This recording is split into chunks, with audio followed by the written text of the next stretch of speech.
o Brasil lidera o ranking mundial de tempo gasto em redes sociais no mundo. A gente está falando de mais de 3 horas e meia por dia. Isso é 1 hora acima da média mundial. Quando a gente fala de tempo de tela total, contando trabalho, streaming, outras coisas, a gente está falando de quase 9 horas e meia por dia de frente para uma tela, absorvendo informação. Isso, se a gente colocar dentro da nossa perspectiva de vida, a gente está falando de passar 52 anos da nossa vida conectados à internet. Isso é quase 70% da nossa expectativa de vida no Brasil. Esse papo sobre consumo de informação nasce dessa pesquisa e da conversa que eu tive com um grande amigo. Vamos lá?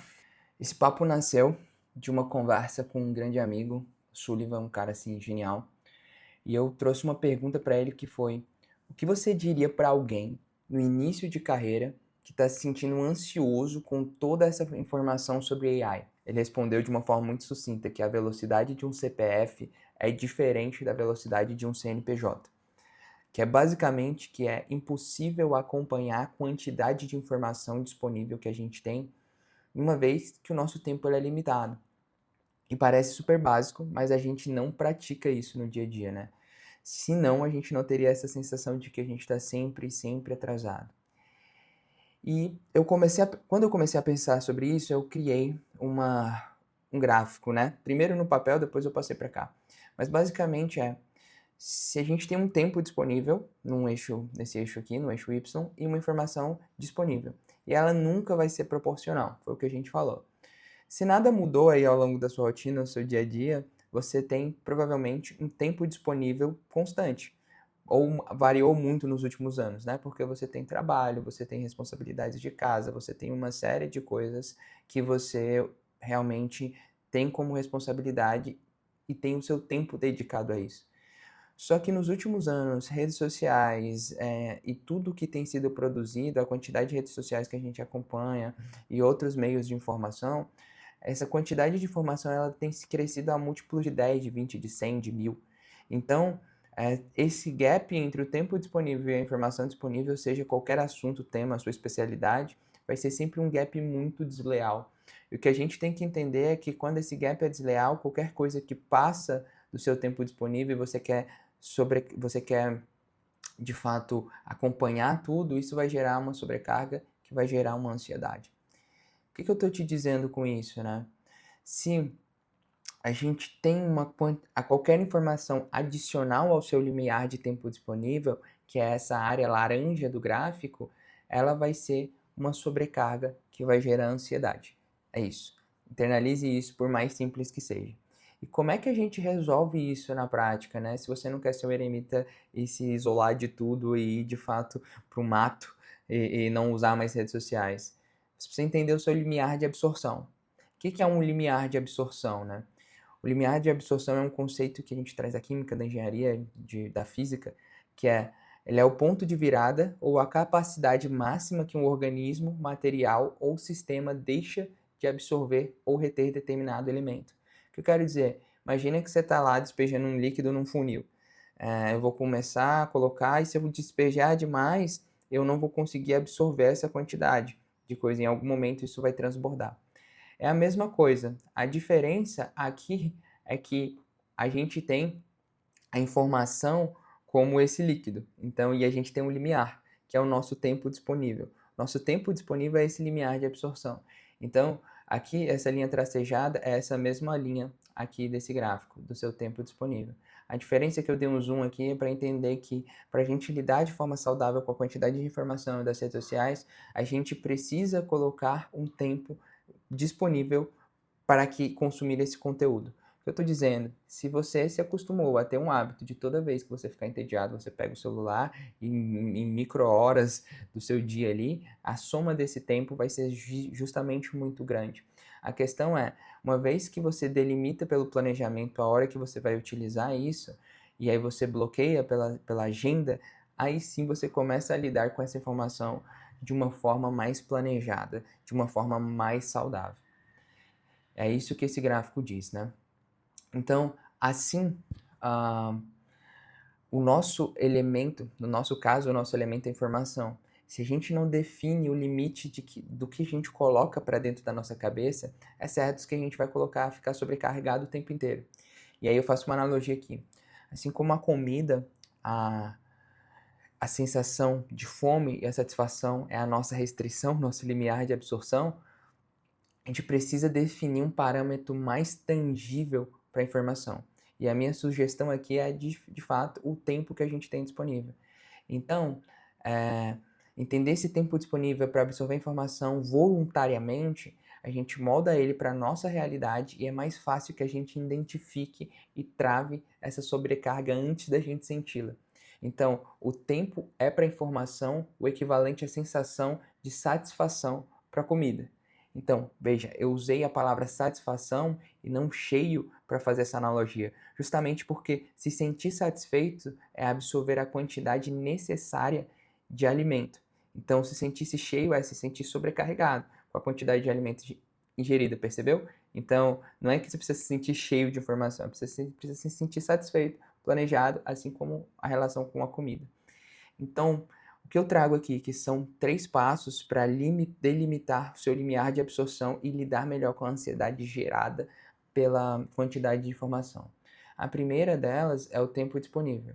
Entenda, dentro do contexto que você tem, quanto tempo disponível você tem na sua rotina de fato para se informar. Tira as necessidades básicas, tira ali atividade física, tira trabalho, entenda quanto tempo você tem disponível para. Às vezes você vai ver que é muito menos tempo do que você imagina. Às vezes é 1 hora, às vezes 30 minutos, às vezes. Geralmente antes do trabalho, nos intervalos e pós-trabalho.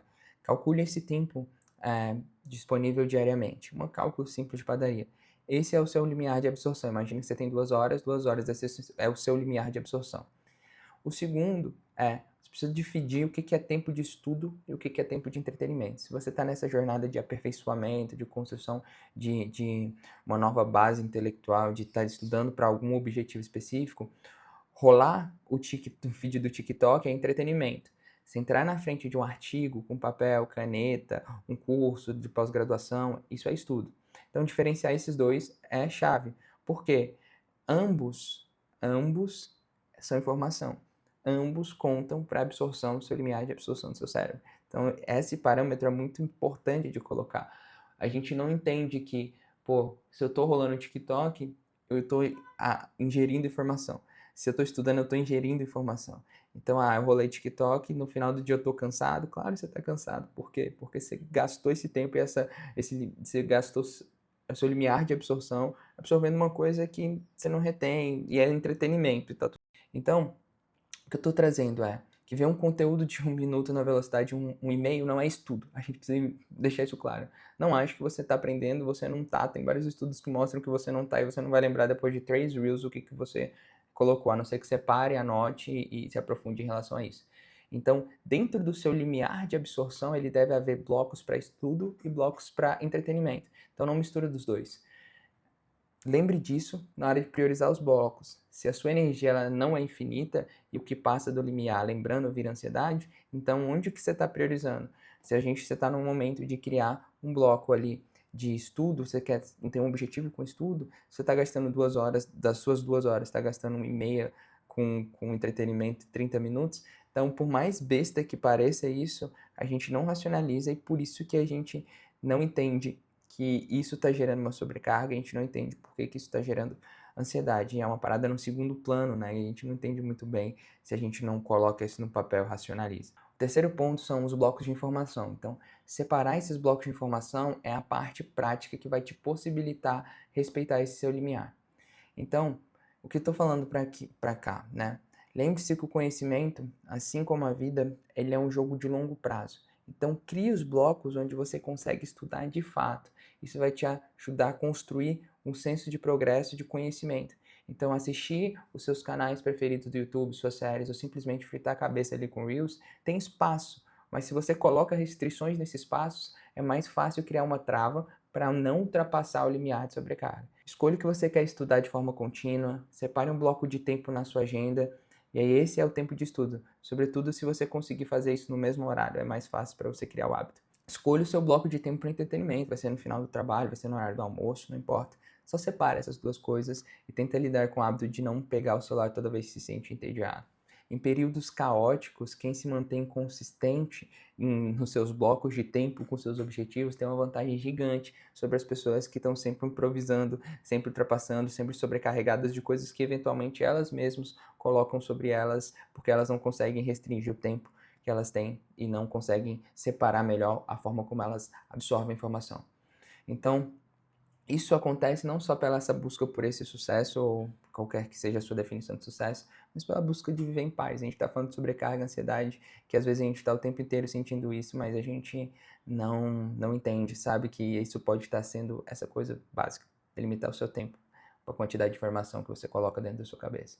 Se você quer aplicar isso na prática, se você quer aprender não só a ligar com a sobrecarga de informação, mas aprender sobre organização de rotina, definir objetivos, ser consistente, a Trilha da Produtividade, que é meu programa de 4 semanas, está com as inscrições abertas para a turma 2. São 4 semanas com aulas síncronas, gente muito legal assim mesmo, que estão buscando uma jornada de aperfeiçoamento ali dentro da sua rotina, dos seus objetivos, conteúdo de alto nível, baseado em ciência comportamental, conceitos de engenharia. A gente tem uma plataforma personalizada que te ajuda a te lembrar dos planejamentos, dos seus objetivos, ajuda a lidar, te fazer pensar de uma forma mais sistêmica sobre as áreas da sua vida, quais áreas estão boas, quais não estão, todas baseadas em estudos. Então, dá uma olhada, vê se faz sentido para esse momento que você tá. Também olha ali em outras redes, Instagram, na própria newsletter que eu tô lendo aqui, que é onde a gente tem um monte de pessoas que acompanham a gente. E me siga para saber mais aqui no YouTube. Valeu!